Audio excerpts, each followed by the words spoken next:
La Mesa TIC de En Perspectiva es una presentación de Invensis, SAP Partner, Latu, Bantotal, Interamericana de Cómputos, Netgate, Quanam, Antel, Tecnología del Futuro en Uruguay.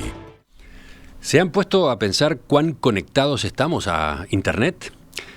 Aquella conexión esporádica a la web que poco tiempo atrás hacíamos desde nuestras computadoras de escritorio ha quedado atrás, bien atrás.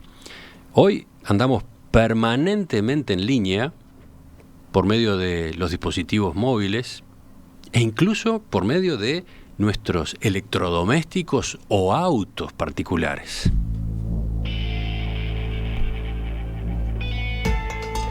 Con el aumento de la conectividad son cada vez más los datos que las personas, las empresas y los estados almacenan en Internet. Hacen correr por Internet, depositan en la nube. Por eso es que cobra especial relevancia la protección de esa información, la llamada ciberseguridad. Fíjense, nuestra historia clínica, la base de datos de nuestra organización, patentes o secretos de Estado, el funcionamiento de plantas de generación de energía o represas, ahí tienen algunos ejemplos de datos sensibles que teóricamente podrían caer en manos de hackers. ¿Cómo estamos en Uruguay en materia de ciberseguridad? ¿Cuáles son las últimas tendencias en esta materia en el mundo? De eso es que vamos a conversar esta mañana en esta edición, la última del año de La Mesa TIC. Voy con los saludos entonces. Empecemos con Marcelo Guinovart, analista programador, director de planificación estratégica de AGESIC. Marcelo, bienvenido. Hola, buenos días, gracias. Tú vas a contarles a los oyentes qué quiere decir AGESIC, esta sigla tan complicada. AGESIC es la Agencia de Gobierno Electrónico, Sociedad de la Información y el Conocimiento. Es una unidad que depende de Presidencia de la República. Somos una organización joven, 12 años de vida. No, ya he estado varias veces en esta mesa, pero es una sigla que nos cuesta todavía decodificar. Sí, a nosotros también. Siempre nos preguntan, ¿y eso qué es? ¿No? Sigo. Saludo ahora a Eduardo Mangarelli, ingeniero de sistemas, flamante decano de la Facultad de Ingeniería de la Universidad Ort. ¿Qué tal, Eduardo? Es correcto. Buen día, un gusto estar acá. Los oyentes deben ubicarte por tu trayectoria anterior larga en Microsoft, ¿no? Es correcto, sí. ¿Cuántos años? 17 años en la compañía. Un ciclo que se terminó ahora mismo. Se terminó en septiembre, exactamente. Y está, por lo tanto, iniciando una etapa nueva. Es correcto. Sigo. Leonardo Martínez, analista de sistemas, Chief Information and Security Officer en Banco Santander. Buen día, Leonardo. Buenos días, Emiliano. Estábamos charlando fuera de micrófonos cómo se traducía eso al español, ¿no? El cargo es en inglés porque así se lo maneja a nivel internacional. Pero es el jefe de seguridad de la información de la empresa. No así el responsable, lo comentamos también, porque los responsables de la seguridad somos todos los empleados de cada empresa, ¿no? Flor de tema esa. Y por último, Jorge Pereira, ingeniero de sistemas, director de Netgate y de Expand, también él ha estado otras veces acá. Buen día, Jorge. Emiliano, ¿qué tal? ¿Cómo estás? Bueno. Un gusto de vuelta a estar acá. ¿Prontos para empezar? Tenemos mucho para charlar, ¿eh? Y creo que tenemos mucho para intercambiar con los oyentes también, que algunos mensajes ya nos han enviado. Primero, una definición. Yo recién citaba el término ciberseguridad. ¿Alguien quiere ir más a fondo? ¿Qué es ciberseguridad? Acá sí. Si quieren damos una definición bien sencilla. La ciberseguridad es una disciplina que se enfoca en proteger varias cosas. En primer lugar, la infraestructura, los dispositivos, los servidores, los equipos, el software. En segundo lugar, y tal vez lo más importante, la información, los datos, que es ese gran capital que tenemos las personas y las organizaciones. Y en tercer lugar, yo diría los usuarios, que son el gran mecanismo y más débil mecanismo de acceso a los dispositivos y a los datos. La ciberseguridad se enfoca en esas tres cosas. ¿Hay ciberseguridad defensiva y ciberseguridad ofensiva? ¿Alguien puede explicar esto otro? ¿Quién va? Sí, a ver. Eduardo. Cuando hablamos de ciberseguridad, como si por un lado está lo que se llama la administración del riesgo y la administración y la planificación. Buena parte de las tareas de las áreas de seguridad tiene que ver con entender por dónde pueden venir, llamémosle los ataques, porque se habla de esa forma, y por dónde pueden venir y cuáles son las medidas que tenemos que tomar. Y es importante citar que cuando hablamos de medidas estamos hablando en distintas capas. Hay aspectos que tienen que ver estrictamente con lo tecnológico, algunos que tienen que ver con hardware, es decir, con ciertos aparatos físicos que nos previenen de cierto tipo de escenarios, otros que tienen que ver con software, tienen que ver más con lo lógico, y hay otra gran parte que tiene que ver con las personas. Ya en dos de los comentarios iniciales surgió la importancia y el rol de las personas y de todos los empleados de la organización en cuanto a entender cuál es la forma de mitigar y cuál es la forma, diría hasta de estar atentos a posibles ataques de seguridad. Entonces la planificación implica cada una de estas, digamos, partes y podemos profundizar en ellas. ¿Y la ciberseguridad defensiva entonces es? Recién hablabas justamente de ciberseguridad, claro, es la forma que tienen las compañías de poder adelantarse a ciertos eventos que potencialmente pueden ser un problema de seguridad. Instalar antivirus, por ejemplo. Bueno, ponele que eso es una de las cosas, pero en realidad hay algo que es anterior a eso, que es lo que se llama el hackeo ético, que es empresas que se dedican conscientemente, y de hecho son contratadas por bancos o empresas similares, para ver si esas empresas pueden burlar la seguridad de esa institución. Pero eso sería ciberseguridad ofensiva. ¿O no? Es una mezcla. Bueno, es una mezcla. Para porque defenderte precisas saber a qué te exactamente, es como un paso previo. Ajá. Entonces es como una especie de checklist de las cosas que no te gustaría que te pasen, y básicamente lo que buscas hacer de una forma consciente es penetrar la seguridad de determinada institución. Para lo cual contratás un hacker bueno. Sí. Sí. Es una muy buena definición, así es. Es una persona que tiene unas habilidades técnicas por lo general superiores o que manejan muy bien el ambiente, digamos, cibernético, por ponerlo de alguna manera, y busca de distintas maneras burlar la seguridad de la institución. Incluso, digamos, hay casos súper interesantes y de los cuales me ha tocado participar de determinadas promociones que te llegan por mail, ¿sí? Justamente a los funcionarios de esa institución, y hay algunos que pican y empiezan a llenar sus datos, y de esa manera empezás a tener información sobre quién es, cuál es su usuario, eventualmente su clave, y bueno, y esos mecanismos después con otros adornos o procedimientos o técnicas se van, digamos, va generando las instancias para penetrar la seguridad de esa institución. Las empresas más avanzadas, más maduras, tienen lo que se llama el Red Team o el equipo rojo, que son atacantes potenciales contratados por la empresa, y el Blue Team, que está dentro del banco. ¿Sí? Entonces, lo que se trata es como una especie de juego de yo te trato de vulnerar y yo te trato de detectar y bloquear. Eso es como una especie de, digamos, de juego interno, entre comillas, para poder adelantarse a los posibles ciberataques y que te lo haga alguien contratado y no un ciberatacante. Es como una vacuna, no es 100% efectiva, pero es algo similar, claro. ¿Y por qué hay que preocuparse? ¿Cuán frecuentes son los ataques? ¿Tenemos números? ¿Hay datos que el oyente pueda registrar? ¿Quién tiene? ¿A nivel mundial o a nivel nacional? Y como quieran. A nivel mundial, el cibercrimen, digamos, por llamarlo de una manera, es hoy está con números por arriba del narcotráfico y el tráfico ilegal de armas, en cuanto a volumen de dinero que mueve. ¿Sí? Es una industria a nivel mundial. ¿Sí? Hay gente que se dedica sus 8 horas del día, así como nosotros vamos a la oficina, a tratar de vulnerar sistemas, ¿sí? Porque es muy redituable, digamos, porque los ciberatacantes se escudan en países, digamos, complicados, generalmente del sudeste asiático, con legislaciones bastante laxas. Entonces, y al estar, como decías tú, hiperconectados todos, la posibilidad que tiene es prácticamente infinita de que todos seamos víctimas potenciales de un ciberataque. ¿Y algunos números entonces? ¿Algunos gráficos en ese sentido?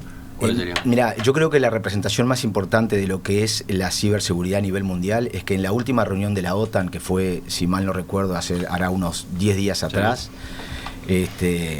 bueno, en Londres, que hubo ahí todo un tema, digamos, respecto al futuro de esa organización. Uno de los temas que tiene en carpeta, obviamente, es el terrorismo, pero particularmente el ciberterrorismo. Sinceramente no tengo hoy una cifra para decirte este es el impacto, pero está claro que se mide en decenas de millones de dólares, digamos, de miles de millones de dólares a nivel mundial. Por un lado está la posibilidad de robar datos que a su vez se comercializan, ¿no? Y por otro está hasta el secuestro de datos. Sí, existe esa variante, ¿no? Hay un ejemplo, un caso que es emblemático en el 2017 con el WannaCry, que sucedió en varias partes, atacó a varias partes del mundo. Pero para ir de los números a los casos particulares, que a veces es interesante verlos, una parte importante del ataque de WannaCry fue en instituciones médicas en el Reino Unido. Y eso lo que implicó es que varias instituciones médicas por un par de días no pudieran operar. Y ahí es y tenían que resolver si le pagaban o no al secuestrador. Exactamente, porque en particular, y de hecho eso generó también algunos casos en Uruguay, lo que hacían era tomaban control sobre los dispositivos, tomaban control en algunos casos sobre los PCs y en algunos casos sobre los servidores, y exigían un pago, que ese pago lo exigían en bitcoins, una forma de tratar de limitar la capacidad de trazabilidad de eso. Y eso lo que implicó desde el punto de vista del impacto fue que instituciones médicas no pudieron operar, no pudieron llevar adelante ciertas intervenciones, ciertos análisis clínicos durante un par de días. Entonces es una forma clara de visualizar. Y cuando eso lo llevamos a que, y yendo a números, 2020 estamos hablando de 20 billones, o sea, 20.000 millones de dispositivos conectados. Cada uno de esos 20.000 millones de dispositivos conectados es sujeto a ser atacado. Entonces, cuando hablas de dispositivos, estás hablando de una enorme variedad, ¿no? Como decías tú al principio, dispositivos estamos hablando de nuestros teléfonos, nuestros PCs, nuestras tabletas, pero estamos hablando de bombitas inteligentes, estamos hablando de la heladera, la cafetera, e inclusive si vamos al ambiente público, estamos hablando de las cámaras de la calle y eventualmente los semáforos en una ciudad inteligente donde optimizamos el tránsito en base a eso. Todo eso está conectado. Todo eso está conectado y en consecuencia todo eso es susceptible de ser atacado. Y esa es parte de la oportunidad para los atacantes. Sí, agregarle represas, agregarle fábricas, agregarle cualquier tipo, digamos, de instrumento, aparato que tiene facilidad. Mira, el otro día me enteraba también de una compañía cuyo métier, digamos, es desarrollar motores para grandes buques. Está hablando de portacontenedores, que 8.000, 10.000 contenedores. Bueno, esa compañía recientemente, a la cuestión de un par de años, hizo todo un cambio hacia la nube. Y parte de los desafíos que tenía para resolver era justamente cómo hacía para que la comunicación con los motores de cada uno de los miles de buques que están en circulación, que ellos controlaban de manera centralizada, cómo hacían para que eso sea seguro en un entorno distinto al que venimos acostumbrados las empresas. ¿Te dio la impresión de que Marcelo podía dar algún dato más? Lo vi ahí con ganas de largarse. Datos, alguno hay. En realidad en AGESIC tenemos el CERTUI, que es el Centro Nacional de Respuesta a Incidentes de Seguridad Informática, y sí, se detectan miles de incidentes al año. ¿En Uruguay? En Uruguay. Miles. ¿Cuántos miles? Y 2 o 3 miles. ¿Ah, sí? se detectan. Y, ¿no estás hablando solo del Estado? No estoy hablando solo del Estado.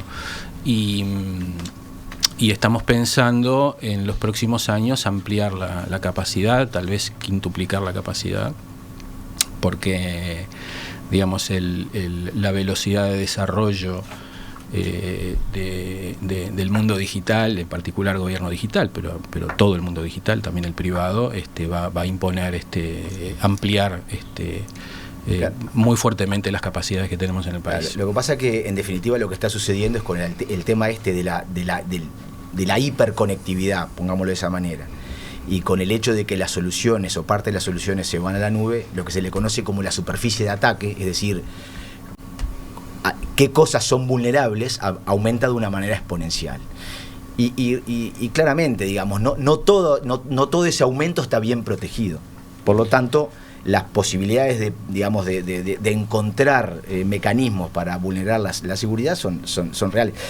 Hay más cosas que vulnerar y desde las cuales vulnerar. Exactamente. Y mecanismos mucho más sofisticados de cómo vulnerar. Claro. Porque ya no es tan fácil como decir, bueno, acá tengo un equipo que me dice que tal ataque está viniendo de tal lado o de tal dirección IP, como decimos la gente técnica, digamos que es la forma que tenemos de identificar de dónde viene una determinada agresión, sino que muy rápidamente los mecanismos que hoy existen te permiten que ese equipo que tenías identificado de repente muta y cambia y ahora es otro, y es un tercero y un cuarto y un quinto, y te vino de Turquía, y después te vino de Vietnam, y después te vino de Rusia, y después te vino de China, después te vino de Estados Unidos. Entonces es muy complejo al momento de analizar, que eso lleva un tiempo, ¿no? Porque esto no es automático, hay todo un proceso de análisis, y de hecho parte de la forma que las empresas o los gobiernos o los países tienen de analizar el tema de la seguridad pasa por tener gente que está analizando, ¿sí? Justamente, y acá podemos ir a el caso concreto de Uruguay.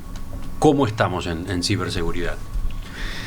Sí, tiene a algo ver, para decir, evidentemente, pero después quiero que me conteste también desde el sector privado, ¿no? si miramos el índice de la ITU es la Unión Internacional de Telecomunicaciones, que elabora un índice de ciberseguridad en un estudio que abarca 175 países. Uruguay está tercero en América, detrás de Estados Unidos y Canadá. ¿Qué quiere decir eso? ¿Tercero? En América. Sí. La ITU lo que hace es elaborar como tres niveles de países: la zona alta, la zona media y la zona baja. Uruguay está en la zona alta, pero de todas formas hay una distancia.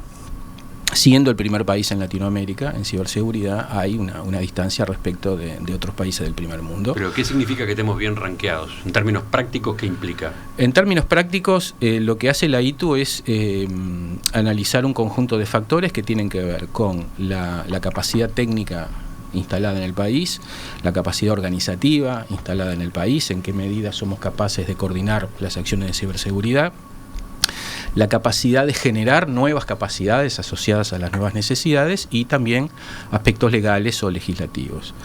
En términos generales, en lo que refiere a capacidad técnica, Uruguay está relativamente bien posicionado.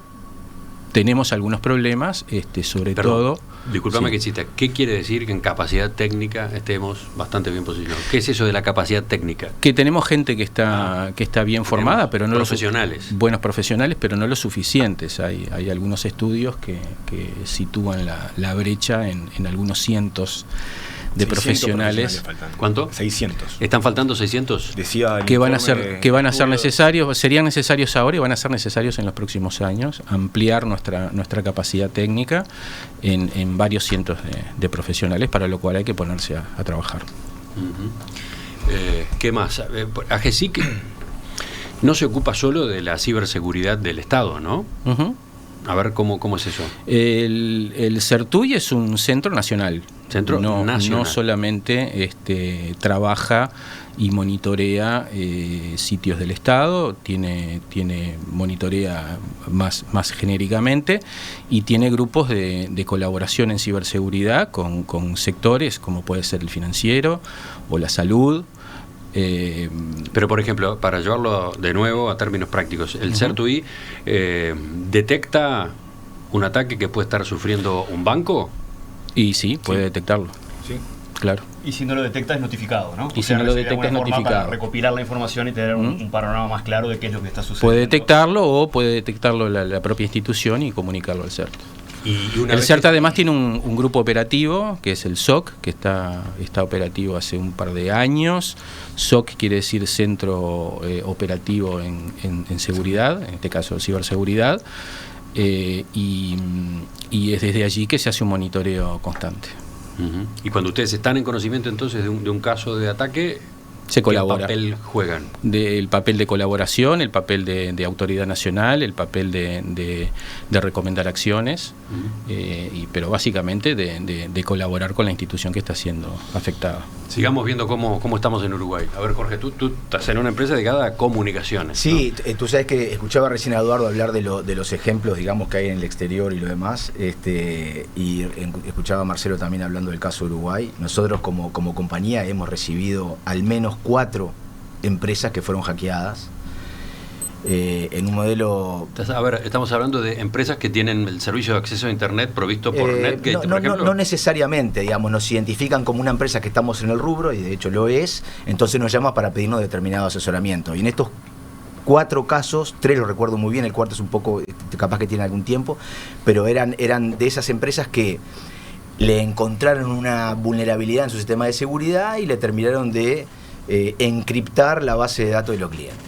Te encripta la base de datos de los clientes y fuiste, porque en definitiva no puedes facturar.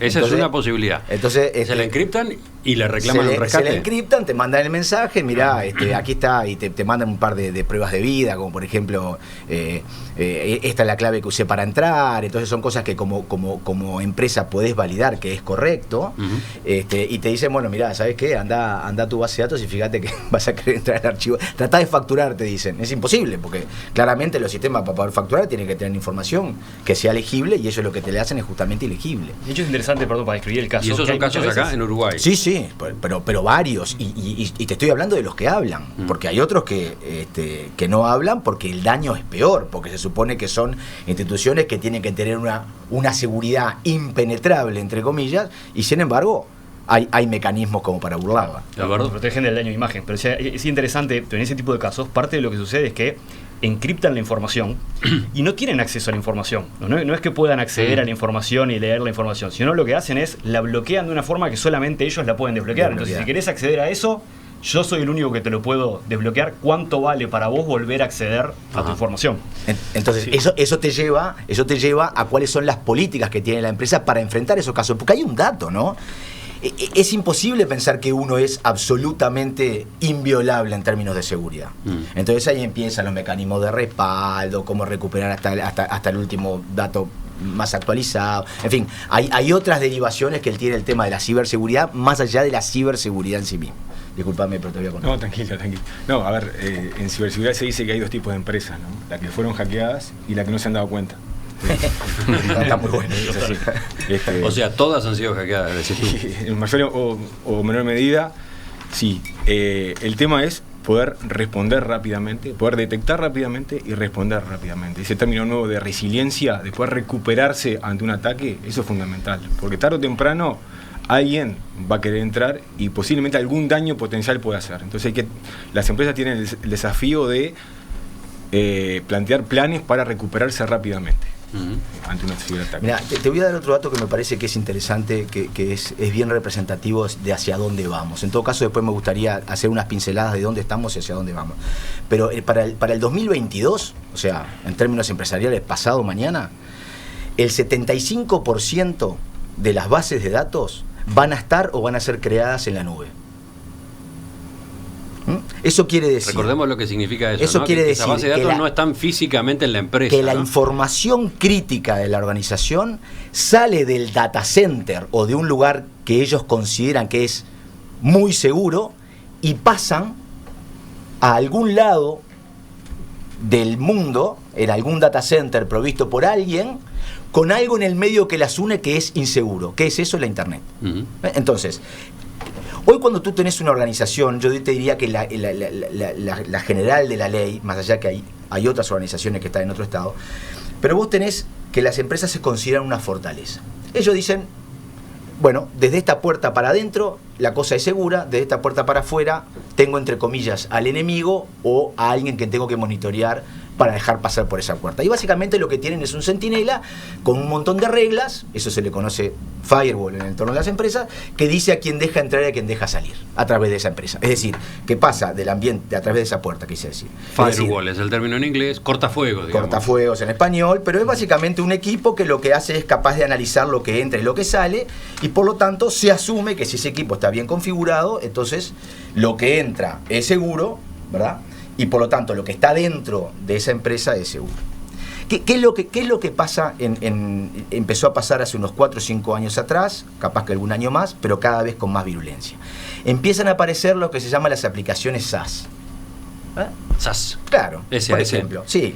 No sé, el Word, el Excel, el PowerPoint. ¿Qué pasaba naturalmente en las empresas? Lo tenías instalado en tu PC, ¿verdad? Comprabas una licencia, lo bajabas en ese PC y usabas por ejemplo, el Excel.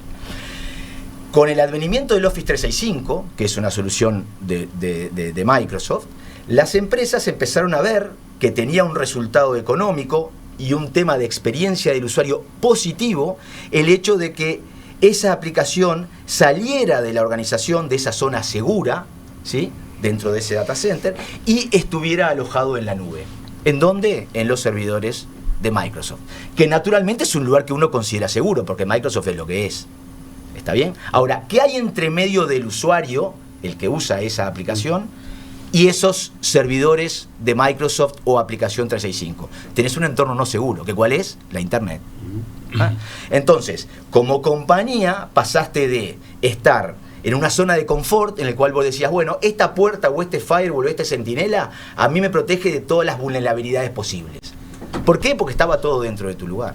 Ahora, ya empieza a cambiar el tema. ¿Por qué? Porque el usuario es móvil y por lo tanto no está dentro de la organización, y porque la aplicación está afuera de la organización. ¿sí? Entonces, para las compañías se ha transformado en un desafío tan grande que la realidad es que los esquemas de seguridad que hoy tenemos montados en el viejo concepto de la empresa como fortaleza caducan. Pero caducan, ¿eh? De hecho, Sí. perdón, la tendencia a corto plazo o mediano plazo es que no existan redes físicas. Es que uno se conecta con su dispositivo móvil, con su notebook, directamente a la nube, y ahí tiene las aplicaciones corporativas, las ofimáticas, y no existe el concepto de me enchufo la red. Claro.